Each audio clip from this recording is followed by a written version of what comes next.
Hello dear students. Welcome to YouTube channel of MAM PU College Gulbarga.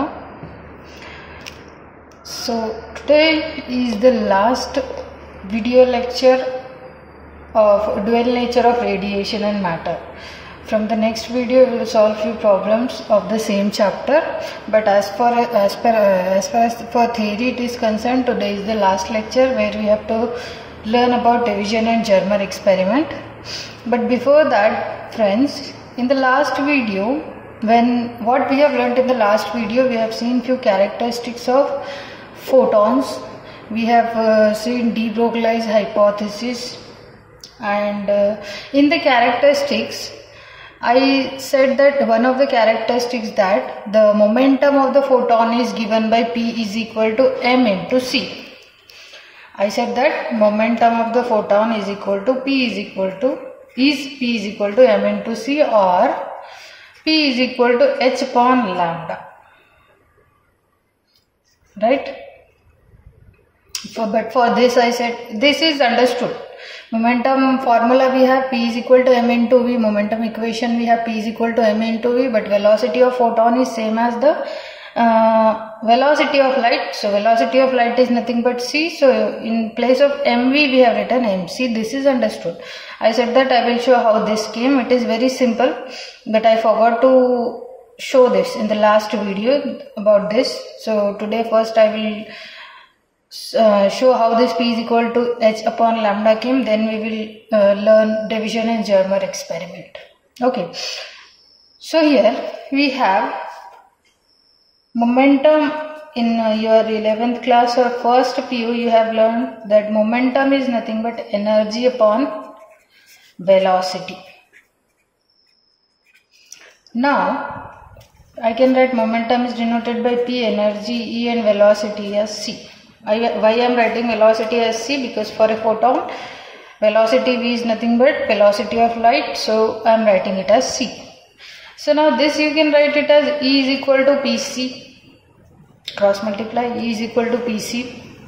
Then we have energy of a photon, E is equal to h nu, which I am using this repeatedly.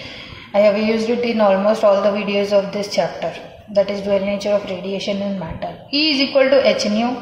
So if I substitute that here, I will get h nu is equal to Pc, right? But what is nu? What is the relation between frequency and wavelength? Nu is equal to c upon lambda.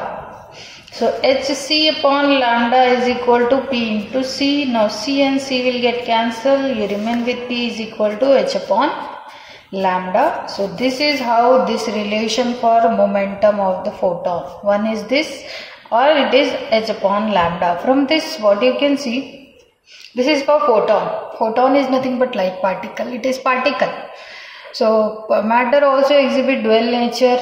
That is the de Broglie hypothesis. If light can exhibit dual nature of particle as well as wave, then electrons and other particles, which we call it as matter. Matter consists of different particles. All these particles comes under matter. Then according to him, it should exhibit dual nature. That is, other particles should also exhibit.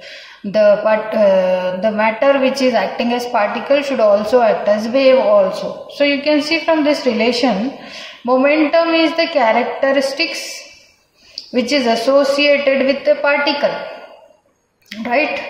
And lambda, that is wavelength, is a characteristics which is associated with wave, right? So it means this relation tells you about the dual nature of the photon. That is, it is particle nature as well as wave nature. So I hope this is clear. This was the pending case of yesterday's video lecture.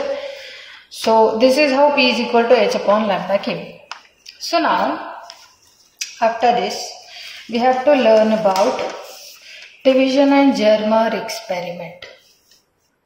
So here is the diagram which I have already drawn.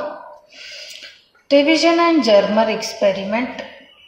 Why they have learned? Why the division and Germer are two physicists which in the year 1927 they gave that wave nature of particles also, that the particles were particularly electrons.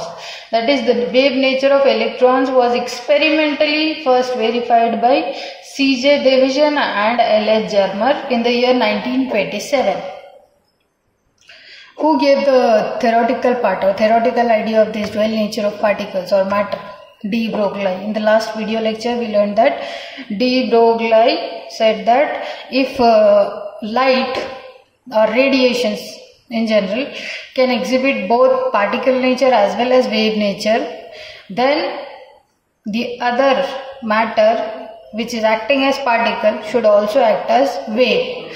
The idea was given theoretically by de Broglie and practically, experimentally, it was first proved by Davison and Germer with the help of by conducting this experiment. Okay. Later the same was been proved by G.P. Thomson in the year 1928. Okay. So let us learn the Davison and Germer experiment. So the setup is here. Construction I will tell you first. So this was the experimental arrangement made by Davison and Germer in order to learn the dual nature. That is, first nature, electron is a particle, it was known, but can electron also exhibit wave nature? That was been given, the explanation was been given by using this setup by Davison and Germer. So the setup, it consists of an electron gun. Here you can see this dotted box is nothing but electron gun. This consists of a filament F here. F I have written, this is the filament, it is made up of tungsten. Okay, they used tungsten filament. The reason was that tungsten, you all have seen bulbs in your home. So inside that bulb, the filament used is tungsten. Okay, tungsten is used because it gets heated up very quickly. Just switch on a bulb in your home for a few minutes, then switch it off, then try to hold the bulb with your hand, then your hands will burn. That is, the heat is produced there. So tungsten gets heated up easily or quickly. For that reason they used tungsten filament. So I am talking about this electron gun. The experimental setup, this setup consists of an electron gun. The electron gun comprises of tungsten filament. In front of this filament, it is coated with barium oxide. Okay, and this filament is heated up using this battery which is of low potential or low tension. LT means low tension, right? That is, the filament is this is electron gun having a filament. Filament has barium oxide coated here on the filament, and that filament of tungsten is heated by using this low tension battery. Okay, now this electron gun is connected to a high tension battery. Okay, and there is a nickel target placed at some distance from this electron gun. What is this cylindrical thing which you are seeing? That I will tell that also what it is. So from the electron gun, there is at a certain distance there is a nickel target, correct? And here from the nickel target you can see here there is a movable detector which is attached to a circular scale. Movable detector attached to a circular scale. It is connected to a galvanometer. Okay, so this is the experimental setup or construction, you can say. Now how this works, I mean how they proved, how they got to know the wave nature of electron, or how they got to know that electrons also exhibit wave nature. Here what will happen, the tungsten filament will be heated up using the low tension battery. Now as the heat is produced, the free electrons present in the barium oxide is coated on this tungsten filament. Remember that the free electrons present in the barium oxide, due to that heat coming from the filament, those free electrons present in the barium oxide will be liberated or they will come out. Which is this process? Yes, you're heating a substance or you're heating a surface and the free electrons are coming out from the surface. Remember the first lecture of this dual nature of radiation and matter chapter, where we learnt about types of electron emission. First one, thermionic emission. Therm means heat. What we learnt there? That if a substance or a surface or a metal surface is heated up, the free electrons will be ejected from that surface. That is nothing but thermionic emission. So dear students, here the thermionic emission is taking place basically. Okay. So the electrons will come out from the barium oxide. The free electrons present in it will come out from the barium oxide. Now the work of low tension battery is that it provides heat, or it heats up this filament. Now using this high tension battery, the electrons which come out from the barium oxide, the free electrons, they will be set into a particular velocity by adjusting the potential here in the high tension battery. You can adjust its potential using the rheostat. Now electrons have come out from the barium oxide. You want that those electrons to travel with certain velocity. You want to increase its velocity, for example. You can adjust the potential of this high tension battery using rheostat, so that the electrons will be moving with the velocity. Okay, to increase the velocity, to accelerate the electrons, you can say. Now the electrons are made to pass through this cylinder. This is cylindrical, no? Through this cylinder, this has fine hole at its axis, right? Now from barium oxide, when electrons come, then they are provided with high tension battery potential. They get accelerated. Now you want them to travel in desired path, right? You want to make a fine beam they wanted to make a fine beam of the electrons. So what they did, they took this cylinder which has a fine hole along its axis. So now after passing through this, the collimated electron beam will be obtained here. You can see the arrow mark, it is traveling in this direction, and the electron beam will hit the nickel target. After hitting the nickel target, after entering into the nickel target, the electron beam will be scattered here. Not particularly here. I have drawn one electron beam. There will be many electrons. The electron will go this way, this way, this way, this way, scattered. Right? Now that scattered electron beams are detected or collected by this movable collector. Now here you can see there is an angle theta. It means that is scattering angle. That angle between this incident, on nickel target, whatever electron beam was incident, that is scattered now. So that angle between incident and the scattered electron beam is theta, scattering angle. Now the electron beam which was scattered is collected by this movable detector or collector, you can say. It has got a circular scale attached to it to measure the angle theta. Okay. Now to this movable collector, they connected a galvanometer. What is the work of the galvanometer? It has to show the deflection. If it shows the deflection, it is measuring the current. It means that current is there. It means electrons came here. So the flow of electrons is nothing but current that will produce the current. Okay. Now the experiment which they performed, Davison and Germer, through this experiment, how they proved the wave nature. They were trying to prove wave nature. Remember this fact, dear friends. So we are learning that how they showed the wave nature of the electron beam. Now this is what working it is. Now how they proved that electron beam is acting like a wave. Okay. Now in experiment, what we do when we perform some experiment in the lab, in physics lab or in chemistry lab also, we tabulate the readings. Right? What Davison and Germer did, they performed the experiment by varying this accelerating potential, right? Accelerating voltage. The accelerating voltage, I can write here it as potential. Okay, no need to tabulate that. They accelerated or they changed the potential from value of 44 volt to 68 volt.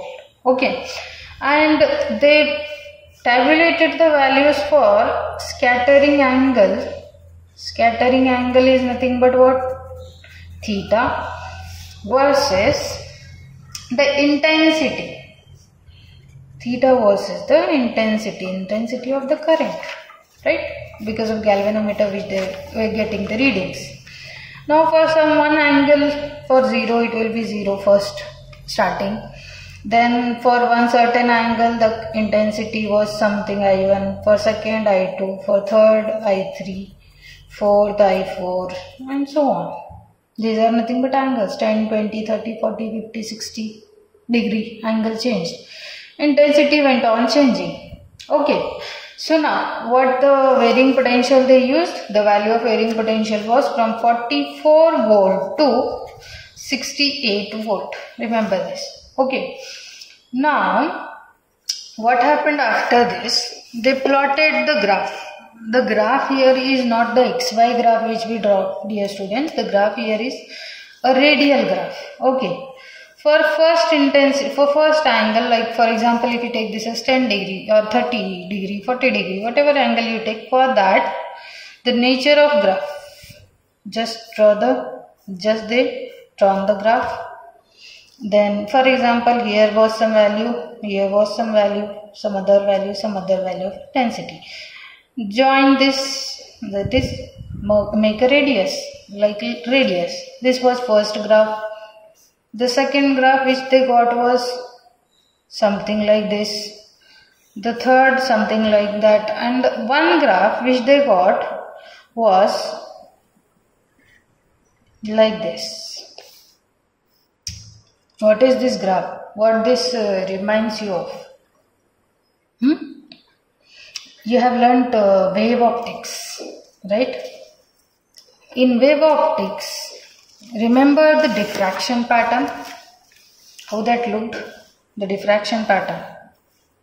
It was like this. I'm sorry, I'm drawing it roughly, but it was like this. Correct? Here it should be, the line should be. What is this?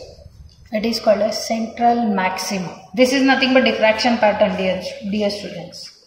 Okay, the wave optics you have done. Diffraction pattern. So this is central maxima. This is first minimum on either side. First maxima, second minimum, second maxima, third minimum, third maxima and so on. They got diffraction pattern from electron beam. For these values they got this nature of graph. This type of graph. It means that they got diffraction. It means that the electron beam underwent diffraction. Diffraction pattern or diffraction phenomena you can explain only when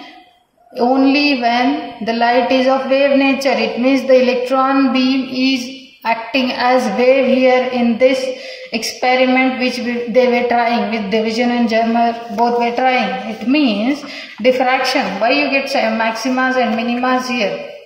What will happen? You have learnt interference. Constructive and destructive. When crest of one wave falls on the crest of the other, what will happen? Yes, the resultant intensity will be maximum. You will get a bright fringe. Interference I am talking about.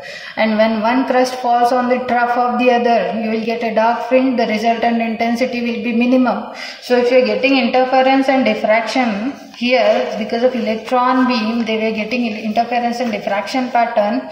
Diffraction will take place only when there is superposition principle. You are getting maximas and minimas, right? Bright and dark. It means that bright is there means crust is falling on crust. Dark means intensity less, crust is falling on trough. It means that the electron beam is acting as wave here, which they wanted to prove here using this experiment. But what happened? From where this electron beam came actually? From where this wave nature came? When the electron beam hit the nickel target here, nickel has got atoms, right? And around the atom means what? Center nucleus. Around the nucleus electrons are revolving. So that around the nucleus the electrons which are revolving, that is nothing but an electron beam that is forming a wave there, right? The electron beam that is forming a wave there, and this electron beam, it is one wave again. when this electron beam enters, incident electron beam enters inside the nickel, already there is one more electron beam which is acting as wave, correct? The electrons which are revolving around the nucleus. When these two waves of electron beam fall on each other, definitely they are producing maximas and minimas, that is the interference taking place, constructive and destructive. For that reason on the screen they got the diffraction pattern. It means that here the electron beam is acting as wave. The electrons which are particle also exhibit wave nature. This proves that the de Broglie idea of dual nature of electrons which he gave it theoretically is correct. Electrons are particles but they also exhibit wave nature. This was being proved by Davisson and Germer. I hope that is clear. Now from this experiment, whatever value of lambda Davisson and Germer got was 0.165 nanometer. This value is experimental value which is obtained by performing the experiment by Davisson and Germer. Now theoretical idea, who gave the theoretical idea for this, that electrons, that is the particle, should also act as wave? The idea was given by de Broglie, and the theoretical value of wavelength of these particles acting as wave means definitely they should have wavelength, right? The theoretical value which de Broglie had calculated was 0.167 nanometer. 0.167 nanometer. Now you can see that these two values are in close agreement with each other. This is theoretical value. The two values are in close agreement with each other. It means that whatever Davisson and Germer performed the experiment and got the value of wavelength, that is correct. That is in good agreement with the practical value, theoretical value. Hence, the experiment proves the dual nature, that is the wave nature of the electron beam. And here, dear students, the graph which I showed here you can see the intensity, the peak, central maxima which we say in this pattern. For that, the corresponding accelerating voltage given by this battery was 54 volt and the scattering angle was 50 degree. For this graph where they observed the diffraction pattern was, for that the accelerating potential given by the battery was 54 volt and the angle of scattering was 50 degree. Okay, make this point. So this is Davisson and Germer experiment which proved the wave nature of the electron beam. Okay, of the electron beam. So I hope that is Davisson and Germer experiment is clear for you, and also the first relation P is equal to H upon lambda, that is also clear, which I forgot to explain you in the last video lecture. So this is all about Davisson and Germer experiment. And dear students, I forgot to mention this box in the diagram. This is nothing but a vacuum chamber. All this setup was been placed in the evacuated chamber, which we say, no, all the setup of the experiment was been placed in the evacuated chamber shown here. All right, so I'll repeat once the construction. Here there is an electron gun. It comprises of a filament which is connected to a low tension battery, and the filament is coated with barium oxide, and this electron gun is connected to a high voltage or high tension battery, which in turn is connected to rheostat. This rheostat will help you to adjust the voltage or potential in this battery. Then at certain distance from the electron gun there is a nickel target, and from the nickel target there is a movable collector here. Movable means the electron beam will be coming after scattering anywhere it will come, so it will move like this and it will collect the electron beam which is scattered. Okay, that movable collector has got a circular scale to measure this angle theta, and that in turn is connected to a galvanometer to measure the current. Okay, so how the working of this setup is, using this low tension battery, the filament is heated, which is made up of tungsten. Barium oxide has got free electrons. Because of heating by thermionic emission, the electrons will come out from the barium oxide, the free electrons. Now using the high tension battery, you can increase the velocity of the electron beam to a desired value. Then it is passed through a cylinder which has got fine hole at its axis, so that the beam will be straightened, or it should travel in a desired path. Then that electron beam, after it comes out from the cylinder, it is collimated electron beam. Now this you can call it as collimator also. It falls on the nickel target. So this electron beam is a wave. Now the atoms which are present inside the nickel, they have got nucleus. Around the nucleus electrons are revolving, that is also forming a wave there. So the two waves overlap, superposition principle you remember. So because of that, the electron beam which is coming after the scattering is been collected by this movable collector, and the angle of scattering is, yes, it is measured by this circular scale, and that in turn that beam is that electron beam will be this collected by the collector, that is in turn connected to this galvanometer, which will give you the readings or measure the current. Okay, so now the Bredesen and Germer, they varied the voltage potential of this high tension battery from 44 volt to 68 volt, and at a particular voltage they got the nature of this radial graph somewhat like this, which is similar to this diffraction pattern, and these are maximas and the alternate minimas per second, third, and so on. That those minimas indicates the destructive interference and the maximas indicates the constructive interference. So interference and diffraction, if you are observing, definitely it means that the electron beam is acting as wave also. So from this, hence the de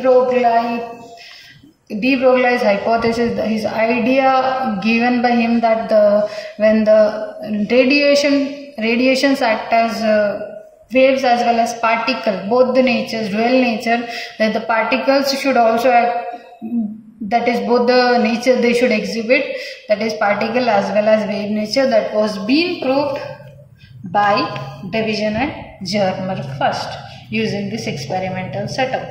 So I hope it is clear. Thank you so much for watching the videos. If you have any doubts, you can comment it in the comment box.